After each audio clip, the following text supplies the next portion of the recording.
ஆந்திர காட்டுக்குள்ள 20 பேர் நம்மளை இதே சந்திரபாபு நாயுடு சுட்டார். காரணம் என்ன? நாங்கள் வறுமையின் காரணமாக அந்த செம்மரக்கட்டையை வெட்ட வந்தோம்ங்கிறதா. நாங்கள் வெட்டும்போது சான்றுகளோட பிடிக்கல. அதுக்கு எந்த இதனாலும் ஒரு பன்னாட்டு பயங்கரவாதிகளோ அல்ல. நாங்கள் பக்கத்தில் இருக்க ஒரு மாநில மக்கள் தான். மனச்சான்றோடு எல்லாரும் பாருங்கள். எங்களை கைது பண்ணி சிறை பண்ணலாம், நாங்கள் வழக்காடி உயிரோட வெளியில் வரலாம்.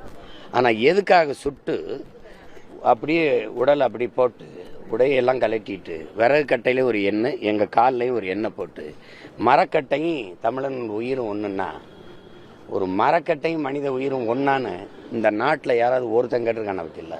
அந்த செத்த குடும்பத்துக்கு இந்த நாடுகள் கொடுத்த காசு எவ்வளவு? பசிக்காக தானே பிழைக்க போனேன். சரி, அப்படியே போனாலும் அவனுக்கு சரி வெட்ட வந்த கூலி என் மாநிலத்தில் இருந்தான், வெட்டி எத்தனை முதலாளி எங்கடா இருந்தான்னு கேட்டிருக்கணுமா இல்லையா? அவன் மேலே ஏன்டா நீ வழக்கு போடல, அவனை ஏன்டா கைது செய்யலாம் கேட்கணும்? 20 பேரை சுட்டு நாதியற்ற பய மக்களை போட்டு தமிழன் திருட்டு பையன்னு